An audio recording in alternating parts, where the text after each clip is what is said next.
Dude, to stand in front of a meth lab, it's not like he ain't gonna put two and two together. He is on a need-to-know basis.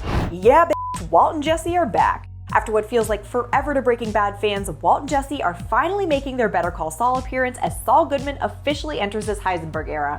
That makes you... your Heisenberg. But that's not all. We have proof that Kim is still out there in the Gene timeline, and she's asking about Jimmy/Saul/Gene. There's so much to talk about, so let's dive in. I'm Anna Rumer, and this is Pop Culture Social Call.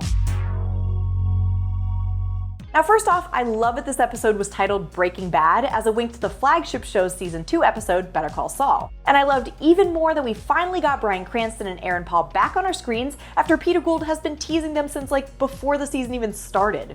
Bravo. I second that. We're transported back to that fateful night where Walt and Jesse kidnap Saul and drive him into the desert, which is when Saul thinks Lalo is finally exacting his revenge. It was so nostalgic finally being back in the crystal ship with this trio. Crystal ship definitely travels. I'm sorry, you said the what? Travels? But Mike warns Saul that he shouldn't get into business with this amateur who has cancer and nothing to lose. But Saul is Saul. He's way too greedy to listen to reason, and that's how we end up at JP Wynn High School for that infamous scene in Breaking Bad. It's so cool now that we have these shows weaving in and out of each other. I think it's the perfect balance between nostalgia and adding something new to the story. Now, we're not just staying in the past, we also jump into the future with Gene in Omaha. Now, if you remember from season 4, Saul makes Francesca promise to call him on November 12th at 3 p.m., and here we get that call. She says the situation is still hot even after Walt's death, and all his money laundering backups have been seized, even the laser tag.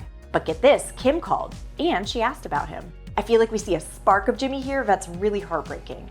And it's even more heartbreaking when he calls a sprinkler company in Florida where Kim is apparently working. I mean, we don't know what they talk about, or even if he gets to talk to her at all, but I have a feeling it didn't go well. Gene's still reeling from the call, and boom, that flash of Jimmy is gone as he meets up with Jeff and his buddy, Buddy, for this elaborate scam that includes Gene getting randoms drunk before his partners drug them so they can steal their identity and their credit cards back at home. Buddy apparently still has a semblance of a conscience because he had second thoughts when he learned one of their targets has cancer. But Gene's conscience has been out of the office for a while now. Forcing Jeff to drive him to the house, Gene smashes the glass in the door, and if things weren't hot for him before, they certainly are now.